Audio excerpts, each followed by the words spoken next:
Hey pre-teamers, it's Coach Aubrey. Today we're going to work on some leaps, jumps, and turns. First, we're going to start with a split leap drill. We're going to start standing up with our arms out in a T, and we're going to kick our favorite foot up and our opposite foot behind us. Then we're going to try a baby leap. So we're going to start with our favorite foot off the floor, and then we're going to hop from our back foot onto our front foot, landing on the front foot, holding the back foot up in the air.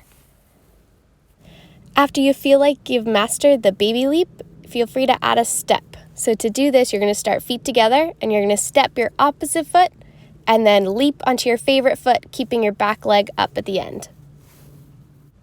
We want to make sure we keep our arms out in a nice T position, pressing our fingers back when we leap. After you've mastered the step leap, we're going to try a chassé step leap.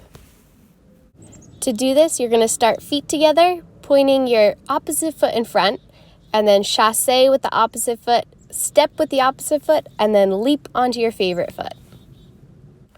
When we add the chassé, it's a good idea to start slow, pause when you do the step, and then leap, and then once you feel comfortable, slowly start speeding it up, and then you can go chassé, step, leap right away.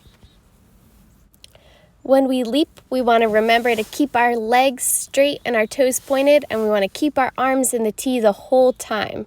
So you don't want to let them drop or let them flap around. You want to hold them out nice and strong. Next, we're going to move on to some turn drills. Before we start, you can do a little challenge with yourself and see how long you can hold passe up in releve.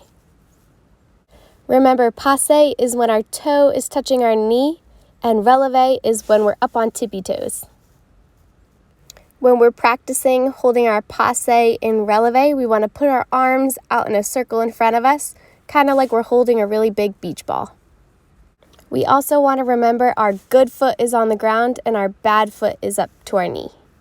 The next step is to start in passe with a flat foot and go up on toe, try to turn one quarter, and then drop your heel and turn another quarter until you're halfway around the circle, and then you can finish. Keep practicing the quarter turn until you can do it without wobbling and without dropping your arms from the circle. This next one is a little challenging, so you're going to start the same way with the flat foot and your toe in passe, but instead of stopping at the quarter turn, you're going to go up on toe and try to make it all the way around to the half turn without dropping your heel. Next, we're going to move on to some jumps. So I did mine on the tumble track, but you can just do yours on the floor if you don't have a trampoline at home. We're going to start with some straight jumps, making sure our arms get all the way up to our ears and our feet stay together. Then we're going to move to split jump, so our arms go out in a T and one foot goes in front and the other goes behind. We want to keep our legs super straight and both of our feet pointed, and you can even try your bad leg if you're up for a challenge. Next, we're going to move on to some tuck jumps. So remember, our arms go all the way up to our ears and our knees try to touch our belly. We really want to focus on bringing our knees up in front instead of kicking our bum. And we want to make sure our feet stay together and our toes are pointed if we can. And next up is the straddle jump. So for this one, our legs go out to the sides. And we want to make a V with our arms. And last up is the pike jump. So for this one, we're going to try to kick our legs in front of us just like we're sitting on the floor in a pike. So our feet stay together, our legs stay straight, and our arms reach for our toes.